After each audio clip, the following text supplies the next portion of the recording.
GST, that is goods and services tax, is on goods and services.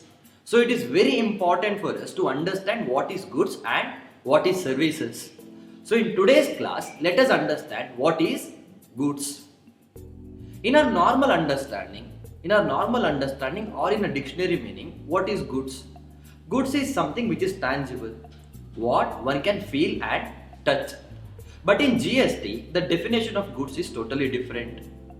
Say there is a building, and you can feel and touch that building. But is it a goods? Let us see the GST definition to understand it. The GST definition on goods, it says goods means every kind of movable property. So it says every kind of movable property. So here the word what we need to focus on is movable property. So any property, that is every kind of movable property, is called as goods.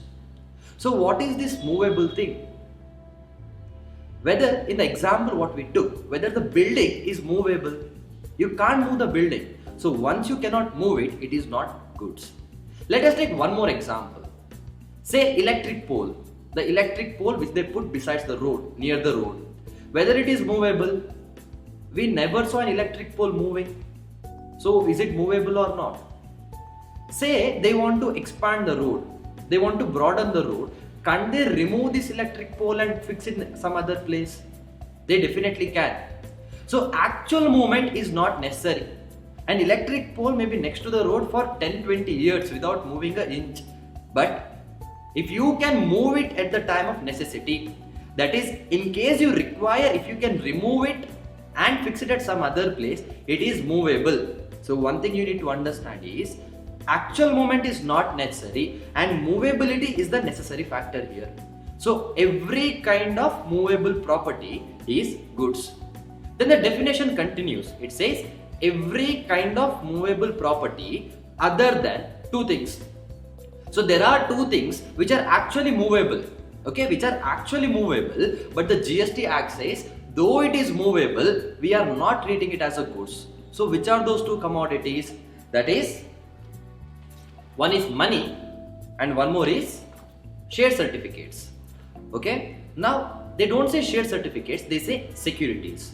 So which are those two things? One is money and one more is securities. So let us repeat what we just discussed.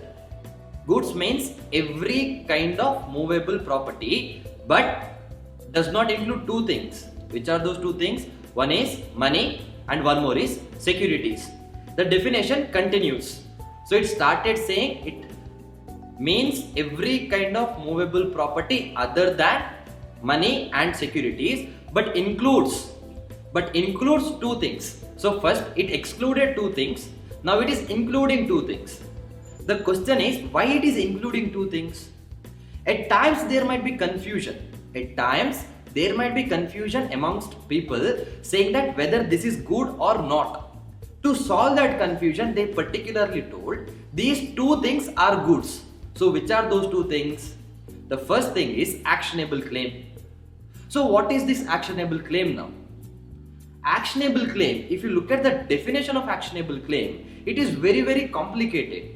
But for our examination purpose, only thing what we need to understand about actionable claim is any claim against which a person can take action. Let us take one simple example to understand this. Say I went to a horse race and I met a bookie and I said, I want to bet on horse number 4. And I paid him rupees 10,000. So I said I want to bet on horse number 4 and I bet rupees 10,000.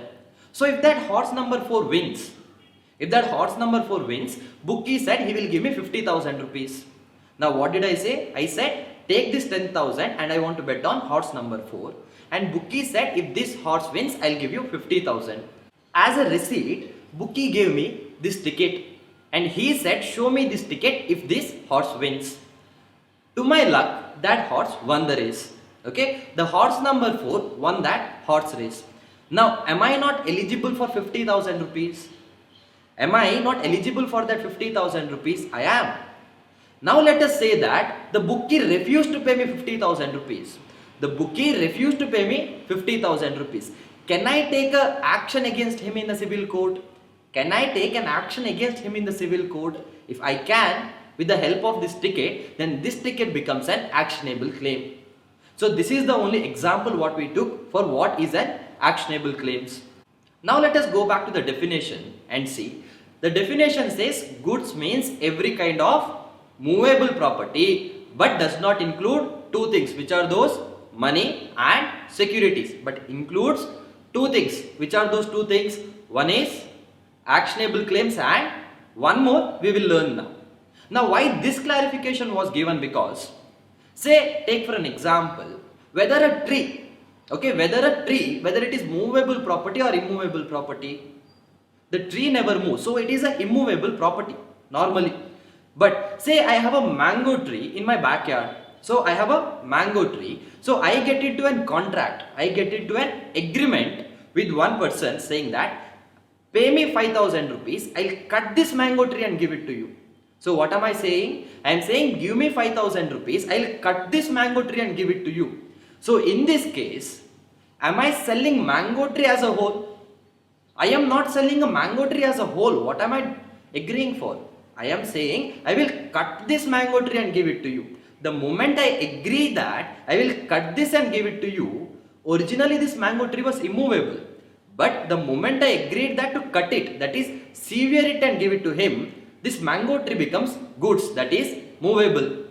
So that is the second clarification they added. They said grass or other growing crops or any other thing forming part of the land. Okay, other things forming part of the land. Say a precious metals which should be extracted from the earth. So if I am agreeing for a contract saying that I will extract this and give it to you, I'll cut this grass and give it to you, I'll cut this tree and give it to you. See, all these things become goods. Let us take one more example. Say there is a granite hill. Okay, so there is one mountain. So usually it is immovable property. But I enter into a contract saying that I will cut these stones, then I will supply it to you. So what am I agreeing for? Cut it and extract it and supply this granite. Hence it becomes movable. So this granite becomes a movable property. So I hope this is clear to you. So to repeat the entire definition, goods means every kind of movable property but does not include two things. Which are those two things? One is money and securities, but it includes two things. That is for the clarification purpose. Which are those two things? One is actionable claim. We saw the example of horse race and betting, all those things.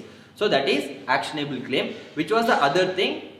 That is grass or growing crops or any other things forming part of the land which is agreed to be severed before supply. So once I agree that I will cut it and supply, it all becomes goods. I hope this definition of goods is clear to you.